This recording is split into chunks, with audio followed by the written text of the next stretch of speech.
성경에 나오는 많은 여인들 중에 자녀를 얻기 위해 다말 만큼 고통 가운데 살아온 여인이 있을까라는 생각을 하게 됩니다.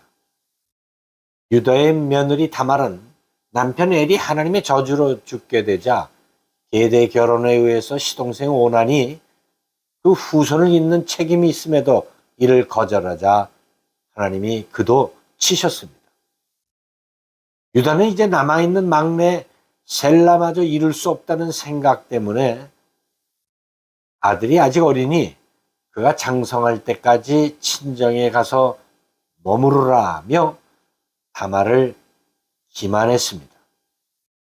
과거 고대 근동 지역에는 잦은 전쟁으로 자식을 낳지 못하고 과부된 자의 삶이 아주 비참했습니다. 따라서 모세는 신명기 25장에 형제 중 자녀 없이 죽으면 그 아내는 나가서 타인에게 시집가지 말고 그 남편의 형제가 아내로 삼아 형제된 의무를 그에게 다 행하라 라고 수헌법을 이스라엘 백성들에게 명했습니다. 이 유다의 이야기는 창세기 38장에 기록됐는데 사실 창세기 37장부터 마지막 50장까지는 요셉에 관한 이야기입니다. 근데 갑자기 38장에 이 유다와 다말의 이야기가 등장하므로 우리를 참 당황하게 합니다. 금쟁이 요셉은 아버지의 특별한 사랑을 받았죠. 형들이 미워했습니다.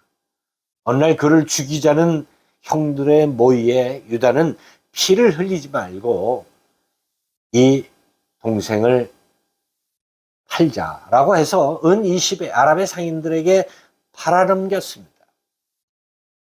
이 유다는 그 사건 이후에 자신의 행동에 대한 후회와 형들과의 심한 갈등으로 고향을 등졌을 것임을 우리는 이 본문을 통해서 유추하게 됩니다. 이 그의 모습을 보면 마치 누가복음 15장 아버지의 재산을 가지고 타락의 삶을 잃었던 탕자의 모습과 오버랩되기 때문입니다. 그럼에도 불구하고 돌아온 탕자를 기다린 아버지처럼 하나님은 여전히 그 유다를 지켜보고 계셨고 그를 언약의 통로로 삼기 위해서 우리가 전혀 생각지 못하고 예상치 못했던 방법으로 일하고 계셨음을 우리는 보게 됩니다. 그 후에 유다가 자기 형제들로부터 떠나 내려가서 아둘람 사람 시라와 가까이 하니라. 유다가 거기서 가나안 사람 수아라 하는 자의 딸을 보고 그를 데리고 동침하니 형들보다는 이방 사람 시람이 자신과 더 잘 어울렸다라고 하는 것을 보게 됩니다. 유다의 결혼은 그들의 전통 혼인 방식이 아니었습니다. 동생 요셉을 판 후에 여러 가지 갈등과 후회의 모습을 이 한 절에서 우리는 보게 됩니다. 그는 이방 여인과 혼인이 아닌 그냥 잠자리를 같이 함으로 세 아들을 낳았습니다.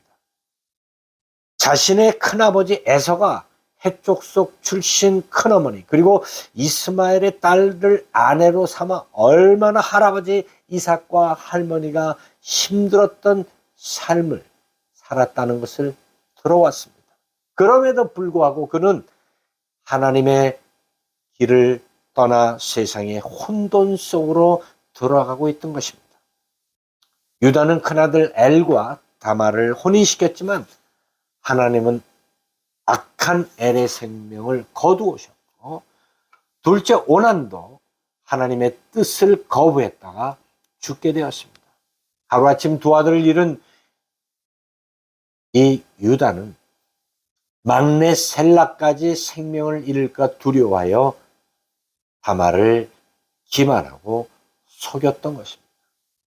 다말은 이방인이지만 시아버지 유다가 믿는 여호와 신앙으로 자신의 자녀들을 세우기를 간절히 소망했던 여인이었기 때문에 누구보다 그 대를 잇기 위해 몸부림쳤습니다. 오랜 시간이 흘러도 시아버지 소식은 없고 결국 자신을 속였다라고 하는 생각을 하고 있던 중에 어느 날 다말을 안타깝게 여기던 이웃으로부터 시아버지가 딥나러 간다는 소식을 듣게 됩니다. 다말은 죽기를 각오하고 자신의 대를 잇기 위해 창녀로 변장하여 시아버지 유다의 아이를 갖게 되었습니다.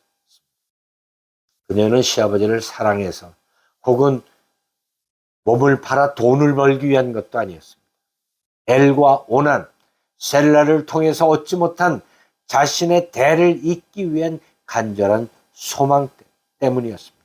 하나님이 정한 계대 결혼의 법으로 보호받지 못한 그의 삶을 그녀는 하나님 앞에 몸부림치며 눈물로 나아갔던 것입니다. 얼마 후 고향으로 돌아온 이 며느리 다말이 임신했다는 사실을 듣고 유다는 노발대발하며 화양에 처하라고 엄명을 하게 됩니다. 다말은 자신의 그 임신의 이유와 근거로 유다에게 받았던 반지와 그리고 끈과 지팡이를 보이며 그토록 후손을 갖고자 했던 자신을 기만했던 시아버지 유다에게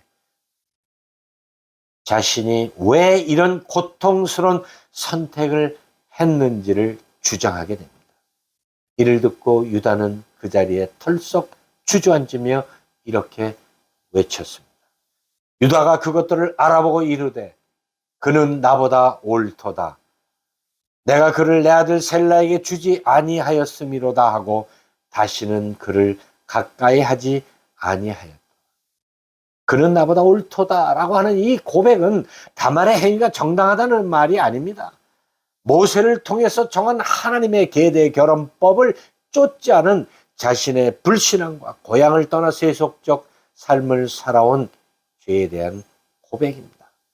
하나님은 이 사건을 통해서 유다를 회개시켰고 여호와를 찬양하라라고 하는 그 이름을 회복시켜 주신 것입니다. 우리가 생각할 수 없는 엄청난 방법으로 하나님은 일하고 계셨던 것입니다. 이처럼 하나님은 약속의 통로를 이루기 위해서 다말이라는 이방 여인의 그 무수한 고통의 삶을 통해서도 일하심을 우리는 보게 됩니다.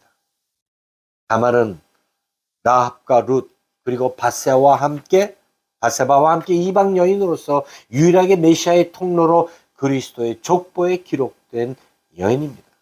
그 누구도 상상도 못할 다말의 행동에 돌을 던질 수 없음을 마태는 그리스도의 족보에 이렇게 기록하고 있습니다.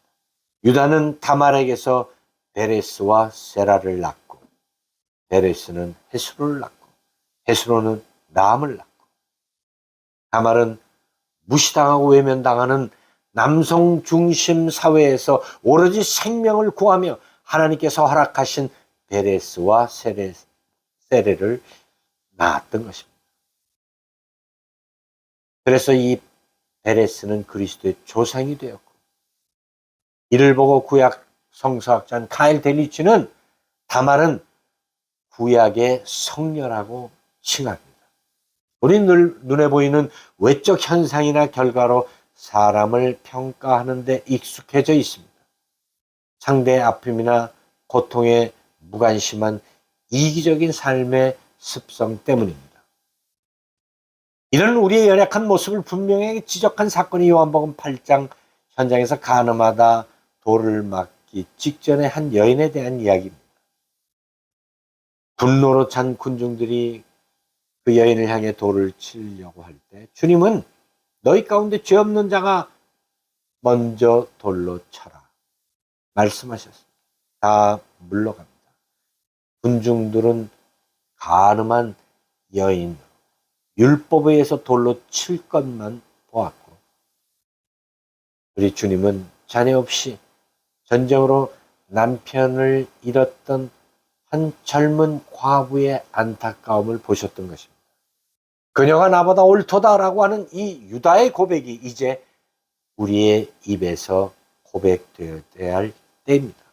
요셉은 창세기 50장에서 아버지의 장례를 치르고 이제는 우린 죽었구나 라고 두려워하는 형들에게 하나님께서 악을 선으로 바꾸셨음을 외치며 그들을 용서했습니다. 리브가의 속임수도, 다말과 라합의 거짓도 하나님은 선으로 바꾸셔서 창세기 3장 15절의 언약을 성취해 가십니다. 하나님은 저와 여러분의 연약함을 다 보고 계십니다. 이 한 주간 어쩌면 다말보다 더 엄청난 행동으로 우리를 놀라게 하고 실망케 하는 우리의 자녀들, 우리 주위에 많은 이들의 그 깊은 고통을 보며 그들을 향해 다가가는 그런 성도들이 되시기를 예수님의 이름으로 축원합니다. 걸어가신 아버지 하나님, 우린 눈앞에 현상만 보고 우리의 이기적인 욕심을 쫓아 판단하고 정죄합니다. 주님의 그 긍휼히 여기는 마음을 갖게 하여 주옵소서. 예수님의 이름으로